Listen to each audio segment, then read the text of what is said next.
Welcome to Timeless Affair. If you enjoy wild and unbelievable stories, be sure to subscribe and hit the bell so you never miss out. Now, let's dive into today's story. When I told my wife, Lisa, that I had the entire week off work, I assumed she'd.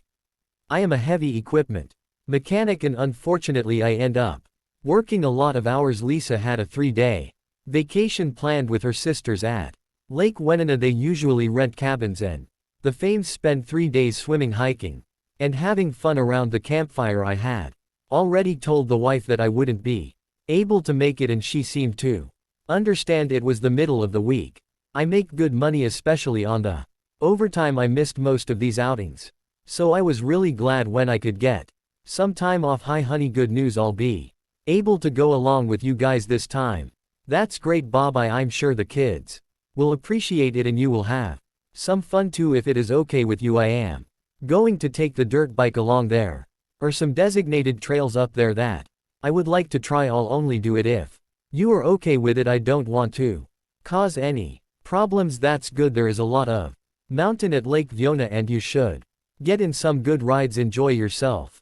Lisa was preparing supper while I went out to get the dirt bike ready. It wasn't really an off-road bike. It was a two-stroke that was a two-stroke that was street legal but could be used off-road if you didn't get nutty about it. I didn't have too many chances to use it around home. Supper was ready at about the time I got done. Lisa and I had been married for 12 years. We had 3 children. Tammy was 11, Josh was 8 and Terry was 7. We had a nice little frame house with a big mortgage and things were going great for the Connor family. After supper was cleaned up, the kids settled in for some TV and I grabbed a shower. Lisa was finishing something up on the computer when I popped in to get out my trail maps. I noticed that she quickly deleted something and logged off. When I came into the room, I made out like I didn't see it while I rummaged through the closet. She smiled and left the room, so I quietly hit the shutdown can button. After making sure she was downstairs, I opened her mail. There was nothing in the inbox, and if there was, I was sure she would have deleted it. I went to the deleted mail just in case. Lisa was a very cautious person, especially when it came to her emails. I never questioned her about it. She usually double deleted everything. There was never any record of any incoming or outgoing mail of hers. This time, however, she had been in a hurry and I noticed she had deleted the file but had not deleted the deleted file. There it was. Change in plans. Bob will be coming up with the family. You can still come, but I will have Karen put you in the last cabin. We should be able to have time together because he will be riding his motorcycle. See ya. LLC. The message went to D. Thompson at Zebra. This was not good. Who the hell was D. Thompson and why was he coming to our family gathering? What did Lisa's sister Karen have to do with setting this up? Lisa was washing some clothes that the kids wanted to take along for the outing, so I pulled her high school yearbook off the shelf. It didn't take me long to locate Don Thompson. There was even a picture of Lisa and Don together at the prom. I was never a very clever guy and I was never a very suspicious guy. The first guess I should have been. I assumed our whole marriage was fine. I met Lisa about 2 years after she had graduated from high school. I was 3 years older than her and had a good job. After going out for about 6 months, I asked her to marry me and she accepted. Now I was wondering why, if she was going with this guy in high school and she was still seeing him, why the hell did she marry me? I made a good living even though I was never very ambitious. I worked hard for my family. I could care less for myself. I always figured it was worth it for them, but now I wasn't sure. I never liked kids, but I loved my kids. I would do anything for them simply because they were mine. I was a very protective father. It was going to be an interesting weekend. The kids wasted no time getting down to the lake. I ended up unloading everything, including the motorbike. Lisa's sister Kathy was there with her 4 kids. The youngest sister Cora was divorced and had 3 little ones. Kathy's husband George didn't make it. It looked like I was going to be the odd man out for the weekend, except for the extra guy who was going to be in the end cabin. After getting settled in, I noticed a dark green Durango parked by the last cabin.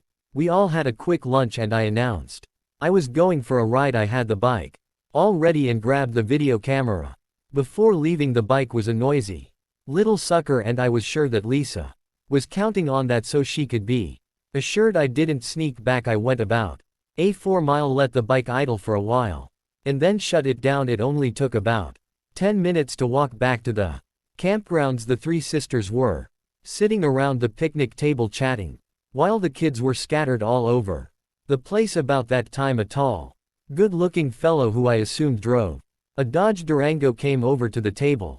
All the girls greeted him warmly. After about 10 minutes he got up and walked off. He went around the cabins and over toward the changing rooms. I started to work my way over when I saw Lisa leaving the table and coming our way. Dawn entered the back way of the ladies' side so no one would notice, and Lisa followed. In a little while I quietly entered the other side and turned the video camera on. I didn't even take the lens cap off because there was nothing to see. I worked my way over to the adjoining wall and could hear them talking. I am really sorry, Dawn. I had no idea Bob would be coming today. I'll try to make it up to you. He will probably be running around on his motorcycle most of the time, so all we have to do is watch out for the kids. It's okay, Lisa. I understand. I am a little disappointed, but I am sure it will be great.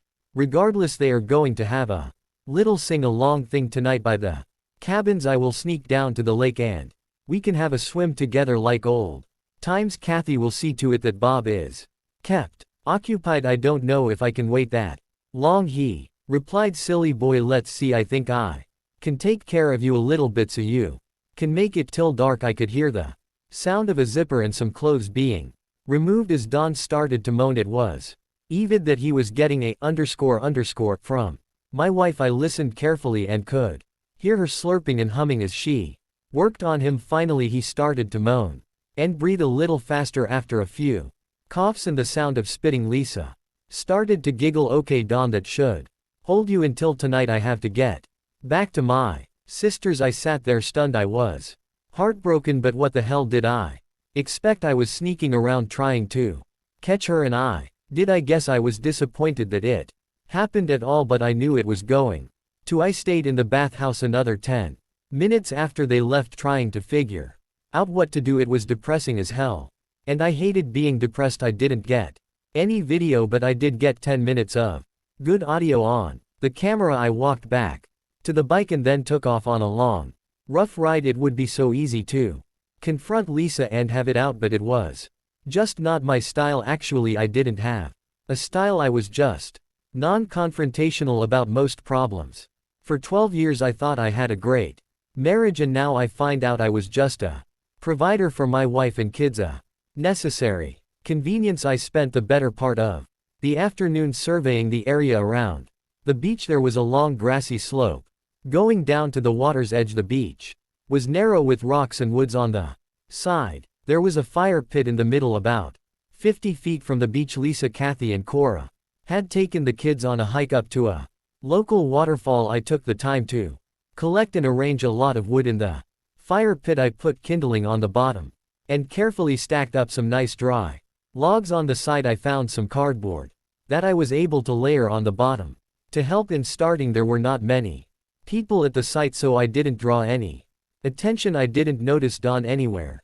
When everybody got back from the hike, I took Josh and Terry out into the woods, and we cut about 20 nice roasting sticks for marshmallows. I told them to keep it a secret for tonight. They were excited about it. I gave Tammy 2 big bags of marshmallows and again explained what we were going to do. Evening came and everybody was gathered around the picnic area. We had a good supper and the kids were winding down for the day. Kathy was being very chatty and sticking close to me. She was asking me to help her to do frivolous little things and being extra friendly. I kept an eye on Lisa but tried not to be too obvious. Finally the sun was down and there was only a slight bit of moonlight. There was an ongoing argument as to what we were going to do the rest of the evening, and it looked like ghost stories were winning by a slight margin. All of a sudden I noticed that Lisa was gone and Kathy was very close by my side. I got a very detailed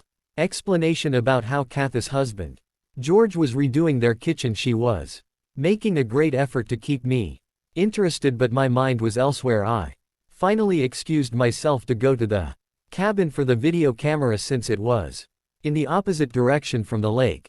Kathy did not seem too concerned. It was too dark to take any video, so I didn't bother to get the camera. I grabbed 2 cans of charcoal, lighters and some wooden matches. By going behind the cabins I was able to dash down the slope to the beach without Kathy seeing me. There was just enough moonlight to keep me from killing myself.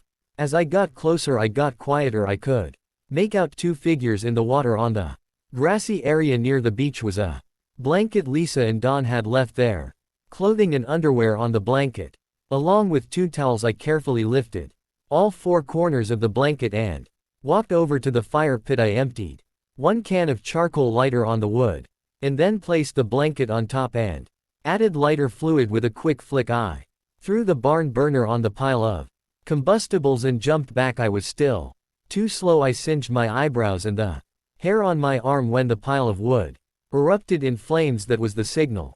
Tammy and Josh jumped up and started yelling, "Marshmallow roast everybody to the bonfire!" All the kids started running down the hill to the fire pit. I looked over to the water and saw Lisa. The light from the fire was reflecting from Lisa and Don's eyes as they stared at the horde descending on them. I could see Kathy at the top of the hill looking like the world was going to come to an end. The kids were quickly spread around the fire. Josh handed out sticks and Tammy had the marshmallows. Lisa was trying to hide along the side of the dock. As I slowly walked out I looked over at her lover. "Hi Don, I'm Bob, Lisa's husband. Nice to finally meet you." He seemed flustered and didn't say anything.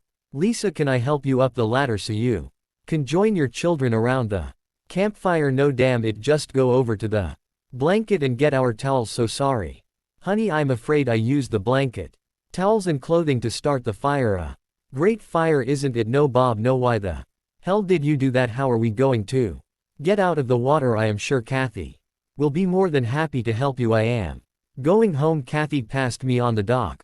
As I was leaving I got my jacket and the videotape out of the cabin using the valve stem tool from the dirt bike tool bag. I removed the 4 valve stems from Lisa's SUV. She would not be able to get them fixed until the next day. I took a pair of pliers and tried to open the petcock on Don's Durango but couldn't budge it. I ended up hitting it 3 times until it just broke off. The Dodge wasn't locked, so I reached inside and took his registration out of the glove box. I realized that Lisa could just take one of her sister's cars, but I figured she would wait to get her own. I turned my cell phone off and left the campsite on the dirt bike for the highway. It was a long way on an uncomfortable vehicle. I didn't get very far because I had to stop and refuel the sucker as well as mix the gas and oil. At least it was late and the roads were not too crowded. I leveled it out and started to knock off the miles. A green Durango passed me at a good clip and I noticed some white vapors coming from underneath it. About 10 mil further down the road it was pulled over. Don Thompson was leaning under the hood trying to figure out what the problem was. I went flying by unnoticed and headed for the next gas station. A bigger gas tank would have helped. I grabbed a cup of coffee after filling up and pulled the Durango registration out of my pocket. Don lived in Pottsville, which meant I could cut over right now and be there in less than an hour. Of course, after I got there I had to find the address. That took another hour. He lived in a modest frame house just south of town. I couldn't tell if he owned it or rented it. Anyhow, I figured he wouldn't be home for a while, so I broke a kitchen door window and let myself in. Don had a little computer area set up in his bedroom. I found a nut driver in the desk drawer and took the side off the CPU. After removing the hard drive I looked around for anything else that might be interesting. There was a CD album type book on the corner of the desk that contained about 20 discs. I grabbed it and the hard drive and left less than 2 hours later, including another gas stop, and I was home. It was at a time like this that I was glad my pickup had a king cab. I was able to get my clothes, PC, and some household items behind the seat. I gathered up a bunch of personal papers and documents and went to a motel on the other side of town. It was 3 a.m. I had to get a little show-eye because tomorrow would be a busy day. As tired as I was still up early. It took me a Wild to tap into Dawn's hard drive, but I eventually got it. Dawn appeared to have saved all the emails that he and Lisa had written to each other. Most of them were saved in his documents file, but a lot was still in his mail. I started to read them but didn't have that much time. It would have taken me the whole day to read them all. I glanced at a few here and there to get an idea of what was going on. They were definitely having sex, but the emails were not filthy. I didn't find any place where they said anything derogatory about me. On the contrary, there were several remarks made that indicated just the opposite. Lisa had commented on the great job I did putting in new kitchen cabinets, and Dawn replied that he wished he were as handy as I was. It was a little odd. Here were two people that were cheating on me but were not dumping on me in any way. I was confused. The CDs were another confusing story. There were no pornographic pictures. There were lots of pictures of them together doing all sorts of things, but not a thing that was dirty. In one set of pictures her hair was dark and short. That was when she was carrying Tammy. The next set was auburn when she was having Josh, and then long and dark when she was pregnant with Terry. In all the pictures Dawn was beaming like a proud father. That really hurt. It was time to get going. I made the usual rounds. First I closed all the bank accounts and credit cards. I quit my job and collected all my vacation pay and sick leave. I cashed in my life insurance policies and canceled the cell phone services. I made arrangements to have the utilities turned off at the end of the week. I was sure that I was going to miss something, but I did the best I could. I stopped by the family doctor's office and had a nurse take a DNA swab with instructions to send the results to my lawyer. Then I went by the lawyer's office and filled out the papers for the divorce. I told Seymour to give her nothing and offer child report only if the DNA showed them to be mine. At this point I held out little hope. I left $2,000 in the checking account for Lisa and her kids. I said she could have the house but had to make the payments herself. I left 2 signed power of attorney forms in case he needed them. I signed one form to help her sell the house. Yuba City was a long way from reading. I had enough money to support myself for a long time but knew I had to start working to keep from going nuts. I felt pretty certain that I left a few messes behind, including breaking and entering charge in Shill County. I had no idea what things I had skipped out on at home that I was legally responsible for, and didn't care too much. I also wasn't very clever when it came to laying low. My car registration, driver's license and insurance would be good for a while, but eventually I would have to get myself updated and run the risk of being discovered. Bank accounts and employment could also trigger problems. Every morning gangs of men looking for day work would be gathered on certain key corners. Potential employers would drive by and pick out the ones they wanted, paying them straight cash on an independent contractor basis. No SSN were required, and no forms needed to be filled out. A day of hard work was rewarded with some untraceable cold cash. I didn't mind the work or the poor pay, but I found that I was unhappy not being able to talk to my fellow workers. I started to pick up a little Spanish and things got better. I ended up being a regular pick by the Sutter nut growers foreman. They grew walnuts, almonds, hazelnuts, and pistachios. The work was demanding and did not require me to use too many brain cells. I slept DW night. After about a month I borrowed a cell phone from one of the supervisors and called my lawyer. He had served Lisa with the papers. She did not want anything from me but was insisting on some support for the children. She hadn't provided him with any DNA test results. I told him that I would not pay any support for somebody else's kids. Her parents and sisters were helping her with expenses until she could get a job. She had put the house on the market. If everything went okay, the divorce would be final in 4 months. Dawn Thompson had not turned a report into the Shill Country Police. I guess I didn't have to hide anymore. I spent my evenings reading the emails and looking at the CD pictures. About 4 years ago, Lisa and Kathy took a weekend cruise to Nassau.